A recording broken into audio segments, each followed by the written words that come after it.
We didn't know anything going on in the world. We didn't have any means of communication. We didn't understand why we were there. They basically treated us like animals. The words written there were, "Dear God, please allow me to experience happiness one more time during my life." We became the story, and that was absolutely never our intention. My name is Rudy Rockman. I'm a Jewish and Israel rights activist, and I'm also the executive producer and host of the We Were Never Lost documentary series. It's a series that is set to tell the stories, struggles, and aspirations of lesser known or disconnected communities of Jews around the world. Our first season is to take place in Africa, and we were just in Nigeria filming our first episode. Unfortunately, after 2 days, we were illegally held by the Nigerian government's internal security service and held in cages for 3 weeks. We are here to set the record straight of what we went through and what actually happened. My name is David Benaim. I'm a journalist and I'm a field producer and producer on the We Were Never Lost series. I'm Noam Liebman of Kavanagh Films and the creative director for We Were Never Lost. So first you may need a bit of context to understand who the Igbos are and why we went to Nigeria in the first place. Now, the Igbo people are a people with a rich history, diversity, and a lot of culture, and have very similar experiences that other Jewish communities have had around the world that are known in the mainstream, whether it's through persecution or overcoming challenges. They believe to be descendants of a tribe of Israel, specifically of Gad. There is a large community within the Igbo population that has either preserved elements of their Jewish culture, their Jewish heritage, or has come back to their Jewish culture and heritage. And some of them are even now second generation born, where all they know is being Jewish. And we were coming to Nigeria to document specifically their stories. Where do they come from? What have they experienced? What is their history? What are their aspirations? What are their culture? Do they want to stay living in Nigeria? Do they want to come back to Israel? What is their story? And that's why we came to Nigeria.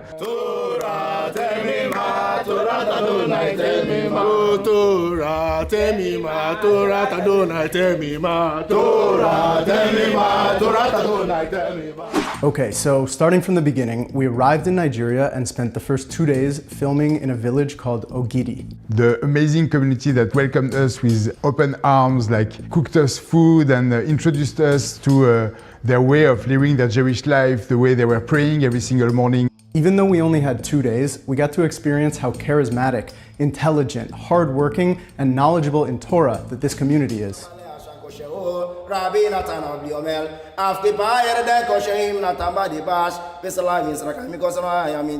the end of our second day of filming, we were notified that there were some online posts going viral that had used images of us. We could see that they had completely fabricated stories calling us Mossad agents, associating us to a movement that is seeking to liberate Biafra and to fight against the Nigerian government, which of course we had nothing to do with. Some agents in Israel have arrived. They are here to indeed restore the Biafran nation. Before the British Empire had come and colonized Nigeria, the Igbo people were an autonomous population in their own lands, and when the British came, they united the different ethnic groups and tribal regions, from the Yoruba to the Hausa and Fulani, and also the Igbo population. Around the 60s, there was a Biafra War, which was a war of independence for the Igbo in the southeastern region of Nigeria. They were independent for a few years. Millions of people were killed and starved to death during that war, and eventually they lost and became part of Nigeria again. Afterwards, there was a lot of tension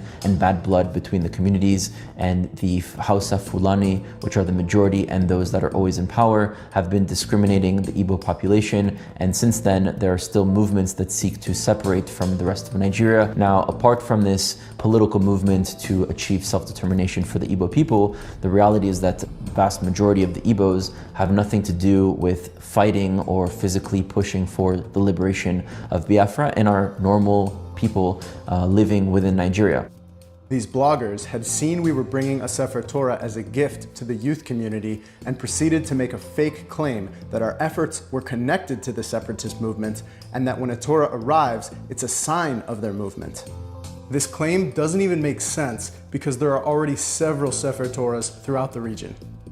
The DSS decided to get involved. The DSS is the Secret Service, the Interior Defense of Nigeria. They show up at our hotel at 7 a.m. Friday morning with about 10 heavily armed men in black ski masks and tell us that we need to come with them.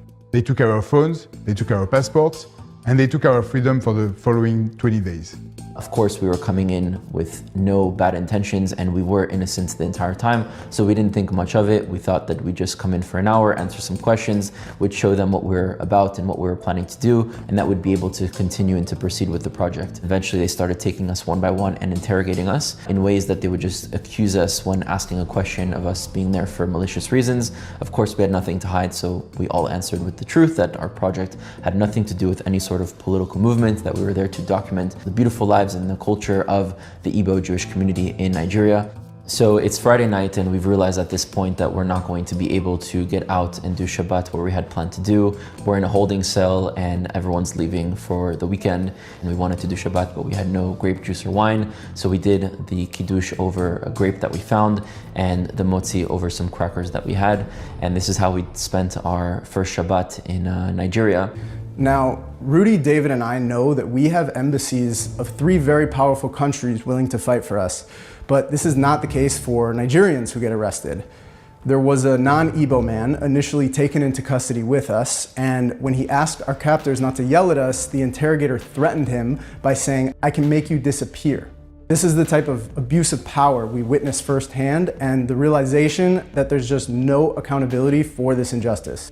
24 hours later, in the morning at 7 a.m. after sleeping on the floor, we were rushed into a van. They did not want to tell us where we would be. They did not want to tell us where we would go. They just said, get in the car. The drive was horrendous, very dangerous, driving extremely fast, almost intentionally trying to sort of intimidate people by driving in their directions in order for them to be afraid. A lot of us were afraid for our lives. We had no clue if the world knew that we were taken. We could not communicate with anyone. After 9 hours of non-stop dangerous driving, we were dropped off at the DSS headquarters in Abuja and brought to a caged holding cell. And when we say cage, we mean literally a cage. It was a circular room that you can maybe take 3 or 4 steps in each direction behind bars. And then we asked our captors, "Are we under arrest?" They said no. "Are we being detained?" They say no.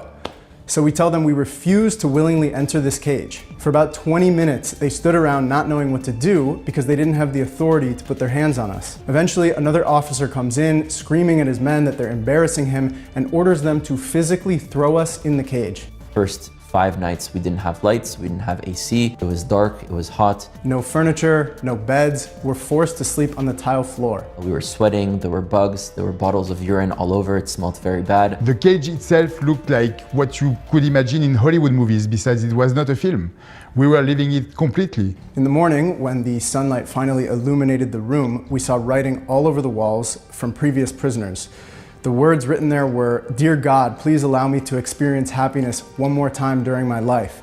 And another one saying, "Please remember me once I disappear." We could see the bars on the walls of the people that were counting the days. For 6 days we didn't shower, we were eating only bread and crackers. They basically treated us like animals, and no hope of knowing at all what was going on the outside. We had no clue why we were being arrested. Finally, after 5 days there, the Israeli ambassador managed to come with one of the consulates from the American embassy to see us. This was the first time that we made contact. And we finally were able to know that the outside world kind of understood what our situation was. Told us that they were doing everything that they can to get us out, that they were trying diplomatic means, and that they were in communication with our families, which was a breath of fresh air, that people knew where we were, and that at least our families knew the location of where they were keeping us. They also managed to speak to the people that were holding us, the DSS officers, and agreed to bring food from Chabad, a Jewish organization all around the world, specifically the one in Nigeria, that agreed to provide us with kosher food. So by day 6, it was the first time that we had a real meal. We were finally allowed to shower. Now, when I say shower, I don't mean we go into a room with an actual shower. I mean we go to the bathroom with a bucket that they use to either clean themselves because there's no toilet paper, or to actually clean the bathroom itself by pouring water on the floor. And taking this bucket, we would fill it up with cold water from the sink and we would dunk it on our heads. And that's how we would shower there for the 3 weeks that we were being held. I am immunodepressive and I need my medication daily. If I don't, my life could be in immediate danger, especially in the kind of situation that we are being held on. His medication, along with all of our equipment and luggage, was left at our hotel 900 kilometers away. And 5 days without my medication can be extremely dangerous with my condition. And we kept on telling them that, and we kept on telling them that that was essential that I get my medication, but they would not react. The DSS doctor scribbled down the name of the medication and tells us, don't worry, we'll find some. And we're explaining it's a unique prescription customized for him. It's very expensive. You're not going to find it in Nigeria. And if you don't take this seriously, you're going to have the death of a foreign citizen on your hands. And their response was just, calm down, don't worry. He was feeling very afraid that he might catch something, so he was taken by the French embassy, and he was also hospitalized and finally was able to get his medication. I was sent back every single morning for days to get questioned. The fact that I had to go back inside, knowing the way we were treated over there, was actually more damaging to me than just the arrest itself. Me and Noam continued in that room, and after a week we were changed to another cage that was slightly bigger but had also another 2 cellmates with us.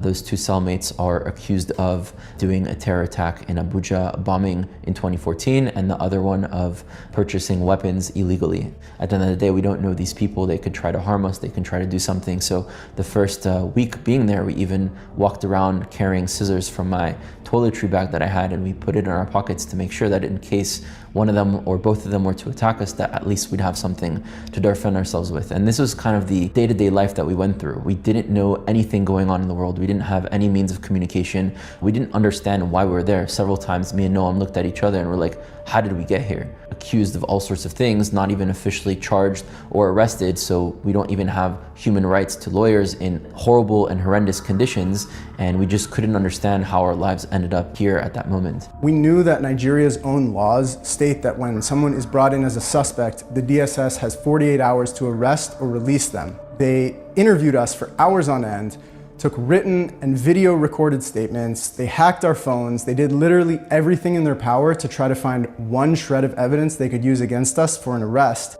Before the trip, we understood that the government is not friendly to the Biafra movement, but we couldn't have imagined that they would be unable or unwilling to differentiate between those involved in the IPOB separatist movement and Igbos who just want to live a Torah-based Jewish life.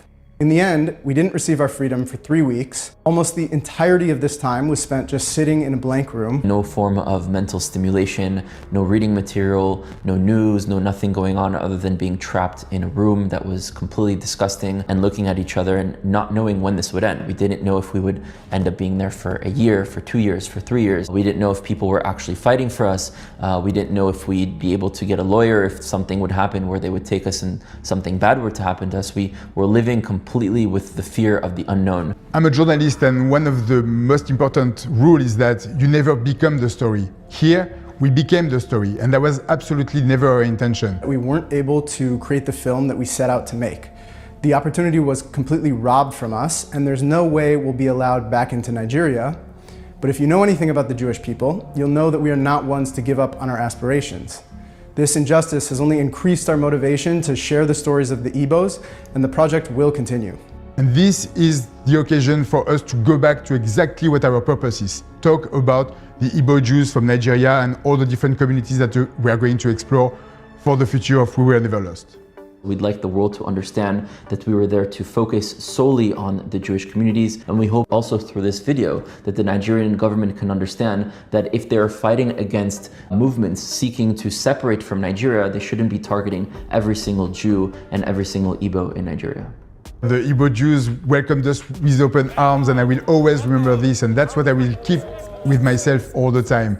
And also I really want to say that I left with 2 friends, the We Were Never Lost team, and I came back with 2 brothers, and that's pretty incredible. During our 3 weeks in detainment, we had no ability to stand up for ourselves, but many people, in fact tens of thousands of people, stood up for us, including our families, including the diplomats that got involved, including several other individuals. I was able to see the strength and the force of all different chancelleries, the embassies, all the families, the friends that were really working tirelessly behind the scene to help us get out from there. And also the thoughts and prayers and actions of tens of thousands of people who follow our work, who follow our project, and who were there for us when we couldn't be there for ourselves. Our end goal here is not just to make beautiful films about remote Jewish communities, but to bring these diaspora communities to the consciousness of Am Yisrael so they can begin to be understood and reconnected with. If you'd like to support this project, please visit wewereneverlost.com. Am Yisrael, Am Yisrael, Am Yisrael, Am Yisrael, Am Yisrael, Am Yisrael, Am Yisrael, Am Yisrael, Am Yisrael, Am Yisrael, Am Yisrael.